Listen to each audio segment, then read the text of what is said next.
Assalamualaikum warahmatullahi wabarakatuh. Jumpa lagi dengan saya Sri Raihana Azizah dengan NIM 8562488158. Nah, di pertemuan kali ini kita akan membahas tentang KP2 simbiosis.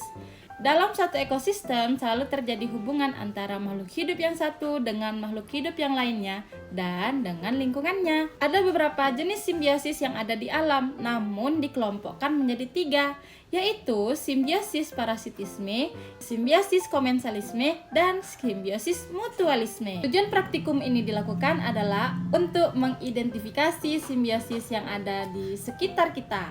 Alat dan bahannya ada buku IPA atau praktikum IPA yang di dalamnya ada tabel, alat tulis, dan alam sekitar.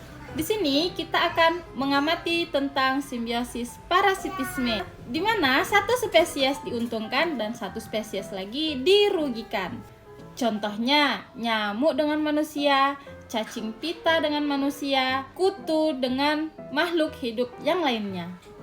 Hubungan antara nyamuk dan manusia termasuk simbiosis parasitisme, karena nyamuk mendapat keuntungan dan menghisap darah manusia sebagai sumber nutrisi, sedangkan manusia dirugikan karena gigitan nyamuk dapat menyebabkan gatal, reaksi alergi, dan menyebarkan penyakit seperti malaria, demam berdarah, dan demam kuning. Yang kedua ada simbiosis komensalisme, di mana satu spesies diuntungkan dan satu spesies lagi tidak diuntungkan dan juga tidak dirugikan. Contohnya ada tumbuhan pakis yang menempel di pohon dan ada pohon anggrek atau tanaman anggrek yang menempel di inangnya. Di sini ada pohon pakis epifit yang tumbuh di atas tanaman lain seperti pohon. Hubungan antara pakis dengan pohon adalah simbiosis komensalisme. Pakis epifit mendapat keuntungan dengan memiliki tempat tumbuh yang tinggi dan lebih banyak cahaya matahari, sedangkan pohon atau inangnya tidak dirugikan atau diuntungkan secara signifikan oleh kehadiran pakis epifit. Dan yang terakhir adalah simbiosis mutualisme, di mana kedua spesies makhluk hidup saling menguntungkan atau sama-sama diuntungkan. Contohnya ada kerbau dan burung jalak, ada kuda dengan manusia. Dan yang terakhir ada lebah dan bunga.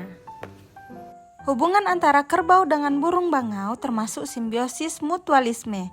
Karena kerbau mendapat keuntungan, burung bangau membantu membersihkan kutu dan parasit dari tubuhnya. Sedangkan burung bangau mendapat keuntungan dengan mendapat makanan berupa kutu dan parasit yang hidup di tubuh kerbau.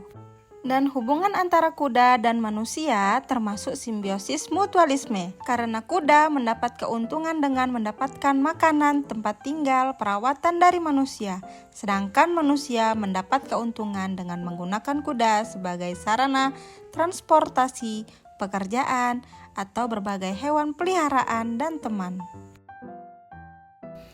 Demikian praktikum IPA saya pada sesi ini atau KP2 simbiosis. Sampai jumpa di praktikum IPA selanjutnya. Terima kasih.